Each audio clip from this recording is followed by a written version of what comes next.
Le Petit Prince, chapitre 5. Chaque jour, j'apprenais quelque chose sur la planète, sur le départ, sur le voyage. Ça venait tout doucement au hasard des réflexions. C'est ainsi que le troisième jour, je connus le drame des baobabs. Cette fois-ci encore ce fit grâce au mouton, car brusquement le petit prince m'interrogea compris d'un doute grave. C'est bien vrai, n'est-ce pas, que les moutons mangent les arbustes? Oui, c'est vrai. Ah, je suis content. Je ne compris pas pourquoi il était si important que les moutons mangeassent les arbustes.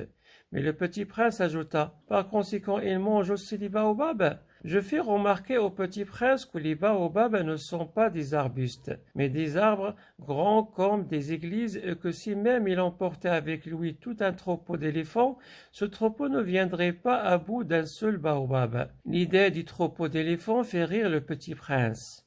Il faudrait les mettre les uns sur les autres.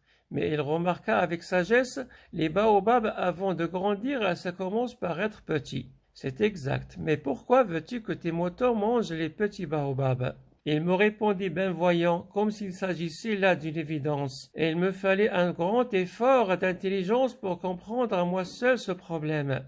Et en effet, sur la planète du Petit Prince, il y avait comme sur toutes les planètes de bonnes herbes et de mauvaises herbes. Par conséquent, de bonnes graines de bonnes herbes et de mauvaises graines de mauvaises herbes, mais les graines sont invisibles.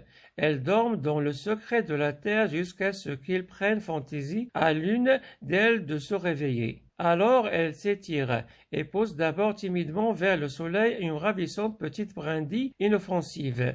S'il s'agit d'une brindille de radis ou de rosier, on peut la laisser pousser comme elle veut. Mais s'il s'agit d'une mauvaise plante, il faut arracher la plante aussitôt dès qu'on a su la reconnaître.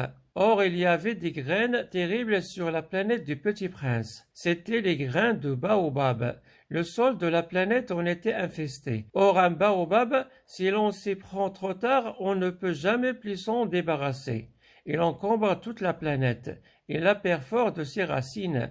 Et si la planète est trop petite, et si les baobabs sont trop nombreux, ils la font éclater. C'est une question de discipline, me disait plus tard le Petit Prince. Quand on a terminé sa toilette du matin, il faut faire soigneusement la toilette de la planète. Il faut s'astreindre régulièrement à arracher les baobabs dès qu'on les distingue d'avec les rosiers auxquels ils ressemblent beaucoup quand ils sont très jeunes. C'est un travail très ennuyeux, mais très facile. Et un jour, il me conseilla de m'appliquer à réussir un beau dessin pour bien faire entrer ça dans la tête des enfants de chez moi. S'ils voyagent un jour, me disait-il, ça pourra leur servir. Et il est quelquefois sans inconvénient de remettre à plus tard son travail.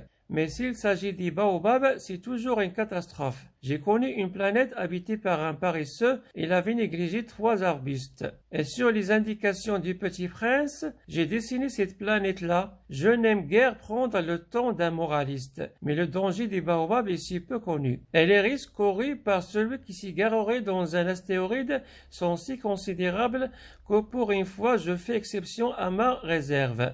Je dis, enfants, faites attention aux baobabs. C'est pour avertir mes amis d'un danger qu'ils frôlaient depuis longtemps. Comme moi-même, sans le connaître, j'ai tant travaillé ce dessin-là. La leçon que j'ai donnée en valait la peine. Vous vous demanderez peut-être pourquoi n'y a-t-il pas dans ce livre d'autres dessins aussi grandioses que le dessin des baobabs? La réponse est bien simple. J'ai essayé, mais je n'ai pas pu réussir. Quand j'ai dessiné le baobab, j'ai été animé par le sentiment de l'urgence.